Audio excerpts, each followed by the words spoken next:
You're listening to Sonia Poulton on today's News Talk, TNT. Good morning and welcome to the Sonia Poulton Show on today's News Talk. You know what day it is? It's Friday and we love it. Do you know what? Even if I worked all weekend, I would still love Friday. I don't know what it is. This is the Sonia Poulton Show on today's News Talk, TNT. Now, joining me for a roundup of some of the day's biggest stories is Andrew Eborn, barrister, broadcaster and futurist, and a big smiler too. Good morning, Andrew.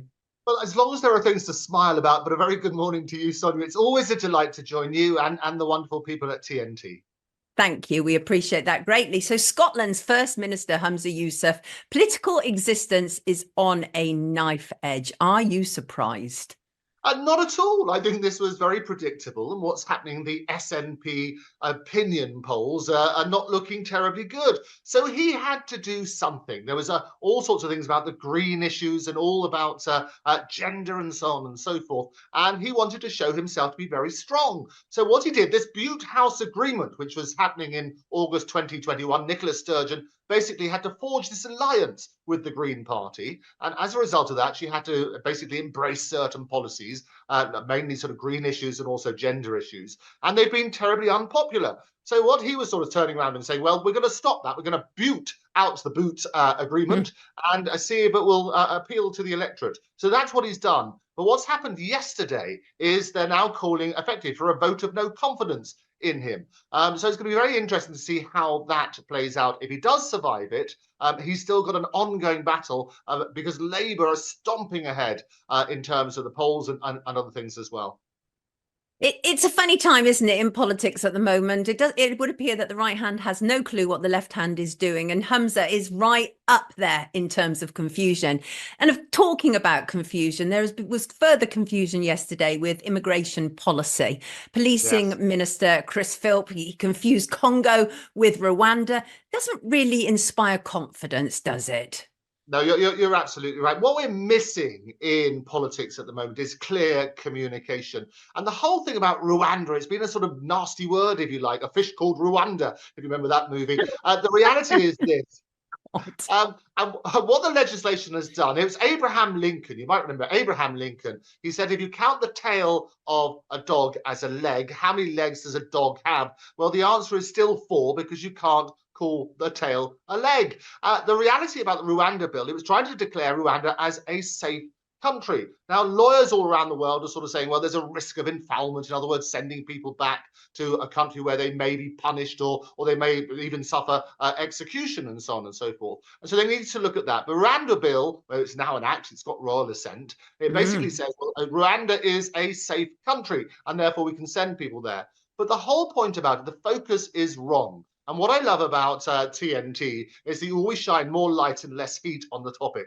And it's not about sending people to Rwanda. That's the last thing they want to do. What they want to do is to stop the boats. It was one of Rishi Sunak's 5 pledges, stop the boats, and that's what he's got to try and do. So the reality is the message getting over to the relevant people? And but the real issue is about people traffickers. That's the abhorrent trade, and those are the ones that really need to be targeted. And there's a brilliant movie out at the moment which gives a different perspective on this whole debate called Io Capitano. I recommend people go and have a look at it, which talks about the migrants version of it, because they're often coming from terrible circumstances. They're abused upon the way. They're basically promised a land of milk and honey and gold, streets paved with gold, and the reality is horrendous in terms of the abuse they suffer. So that's what we need to look at. The other thing is Rwanda itself can only handle about 200 people at the moment. And there are obviously thousands of people that need to be sort of processed. And it's costing the taxpayer. They're talking about these people in limbo, some of these asylum seekers. I think it's over 117,000 people in limbo. And they're saying that might cost about 17 million pounds a day the taxpayers having to pay for this. So it is a hot issue. It needs to be dealt with. But Rishi needs a win. And that's what he's hoping to. At least there'll be one flight taking off to Rwanda to try and prove something is happening. It all feels a bit like a publicity stunt to me, and the thing is that I'm not sure how much of a deterrent it truly is. There's a story today in the Telegraph that talks about how migrants are now heading to Ireland rather than directly to England to avoid extradition to Rwanda. Does that suggest that what they're just doing is they're pushing the problem into another area? That seems likely to me. Well, you say it's not a deterrent. That would be an example of it being a deterrent. It's a deterrent to come here. Right, But you're right, pushed out. Well, they're not coming here. They're going to Ireland because they think they won't get sent over to Rwanda. I'm puzzled, as I say, as to the real focus needs to be get to the people traffickers. Also, the real focus needs to be in educating people that actually, when you come here, it's not paved with gold. That communication message needs to happen. But you're right. The papers now say, well, they're being pushed elsewhere, which seem to suggest that they are concerned about being sent to Rwanda, and therefore it is having an effect. I mean, it is very tricky, isn't it? I'm not convinced for a second that any of us have really got to grips with this issue, but I'm really glad that you're drilling down more on the actual traffickers, because there always seems to be a focus on the individuals rather than the actual business that is operating around and is involved in the abuse of these people, has no care or concern if bodies wash up dead in the middle of the channel, right? So we need to go after the traffickers, don't we? No, you're absolutely right, Sonia. And what I always say is that we're sort of anesthetized, if you like. When you see numbers, Yes. you forget that there are people behind it. Every single life is of worth, and it's horrendously tragic. The more deaths that we see, I think the numbers this year is what, 6,667, almost the sign of the devil, 666. Oh, I was just about to say over. that. That's a bit odd. I know Oh, that. don't like that. It's sort of one up from the side of the devil, if you like. But that's the number of. But each one of those is a person. Each one of those has a life, and each one of those is of value. And that's why I say the more that you and I and others in the media can call out the people traffickers and get the focus on those, the better. Do you think this is going to be a big issue at elections, both local and national? Oh, without a doubt, it's already an issue. But the trouble is, as you say, you don't want a Pyrrhic victory. You don't want to have Sunak just sending a couple of people to Rwanda when it's a major, major problem. But it's a global problem about immigration and migration and so on and so forth. So I think we do need to collaborate and look at that sort of side. But also we could be realistic. People concerned about all the issues. And if you look at these statistics of 17 million a day for these people who are in limbo, the members of the general public are horrendously concerned about whether it's heating or eating in the current climate. And when you see those figures being wasted, it is eye-watering how much has been wasted on these sort of policies. I completely agree. Let's talk about shoplifting, something I'm sure you know as a barrister. You may not know, actually, might not be your area of expertise at all, but hits a record high in the UK. More than 430,000 offences recorded last year, up by more than a third on the previous year. What on earth is going on? No, well, firstly, you're absolutely right. I'm an intellectual property barrister. It means I help people make money from copyright and exciting things like that. But Oh, I certainly, may be calling on you. That's a whole other you story. can call on me anytime. Andrew Eborn at Octopus TV. I'm here for you, Sonia, anytime you need me. But the reality is that it is, as I talked about it earlier, it's heating versus eating. I do have, whilst I don't condone it at all, people are in really, really difficult situations. And those who desperately need it should reach out in legal ways to try and get help. But the rise of shoplifting is horrendous. And if you drill it again down to the small businesses that are affected, and we've had reports from all sorts of people saying how the margins for shopkeepers are so tiny now that if they've got to deal with thefts as well, it's a major, major problem. So we need to address this. The other thing about it is the enforcement of the law. And you're turning around and saying the police. So up in Scotland, we talked about what's going on there, and they've got this new hate crime and so on and so forth. And the police came out when they first said, we're going to investigate every single complaint, they said. Well, the reality is that would take them away from things like shoplifting and various other things as well. So we need to make sure that there's adequate deterrence in place and that those deterrents are enforced. And we need to make examples of people who are shoplifting to prevent others. Do you think there is a place in our society, and I know some shops employ this, of having their own sort of private police forces, for want of a better description, where shops come together and they fund it? Because it would appear that shoplifting is effectively being decriminalised right now.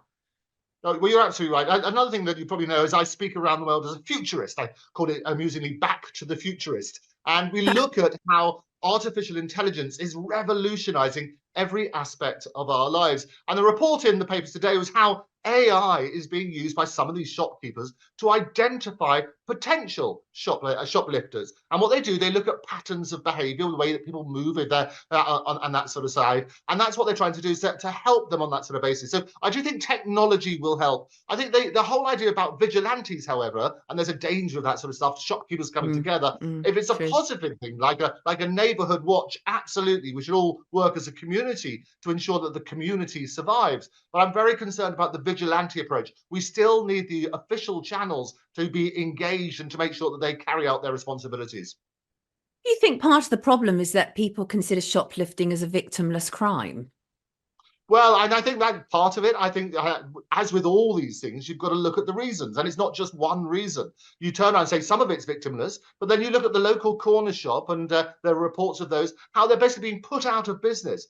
And the reality is a theft from a small shop has an impact on all of us, because they have to put up their prices and so on and so forth to survive. And the other thing is, you also got to drill down for the reasons. If people are genuinely in need, then, as I said beforehand, I would urge them to try and seek help in the appropriate ways. Some people have done it, and lots of celebrities have been in the press about this, for the thrill of doing it. When people are bored in life, they're looking for the thrill, the potential rush of adrenaline and so on and so forth. So we do need to look at the root causes and to deal with each of those appropriately. Andrew, our question of the day was, with shoplifting rates in England and Wales at a record high, we want to know, what crimes have the police simply given up on? Is that an inflammatory question, and do you have an answer for it? I always have an answer for everything. It's my job. We love that.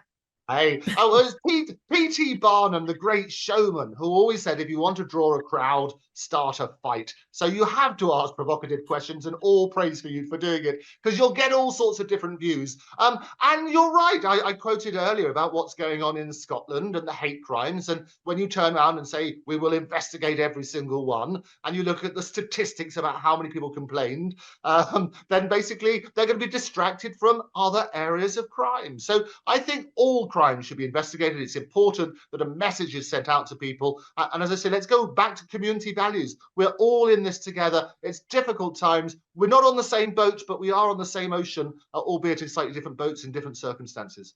Oh, I agree with you. Julia on X says, in response to the question of the day, shoplifting is becoming a great excuse to impose more CCTV, facial recognition, digital ID. Are these crime waves serving the narrative to impose more control on us? What do you think? I think you've got some brilliant viewers, and they've got great views. And the honest answer is, people always talk about invasion. Data, as I always say, is the new currency. We're filmed more times in a day than they are in several countries around the world. Every move that you make, every breath that you take, there's a song there somewhere, they're watching you. And the reality is that every time you use your credit cards, your loyalty cards, your phone, you're giving data and information out. Every time you sign up for those terms and conditions people don't read and they really should, you're giving away your data. So absolutely, you should be terrified about how much information is out there about you. But yes, we need to make sure society is done in an appropriate way. I talked about AI and how that's going to be engaged more and more as a result of it to deal with those problems. And I always say, it's basically AI is our greatest human achievement, but also potentially the biggest existential threat. And as I say, I talk around the world about these issues, basically helping companies understand the technology, but also making sure that they're prepared for the downside as well. Got you. And just finally, and a quickie, do you have some sympathy with the police? Because they're essentially being called to make judgment calls, aren't they? I think there needs to be clear communication as to what responsibilities are, what they need to do in certain situations. And I think the Bobby on the beat is having a tough time. And I think whilst there's always the press about some of the bad ones, it's a very small percentage of the bad ones. What they need is clarity from the top, saying this is what you do in this situation. And basically, I always say that trust comes in on foot and leaves on horseback. And trust is at an all-time low in politics and the police and media and so on and so forth. They can restore that trust by having clear communication. Absolutely brilliant. Andrew, thank you so much for joining us this morning. It's been wonderful to have you with us, and just so forthright and clear about where you stand. We need more of that. Absolutely, we do. Everybody, this is Andrew Eborn. He is a barrister, a broadcaster, and a futurist. And don't you forget it. Andrew, take care. Have a beautiful day. Thank you for joining us on today's News Talk. Take care. See you soon. Thank you. Take care.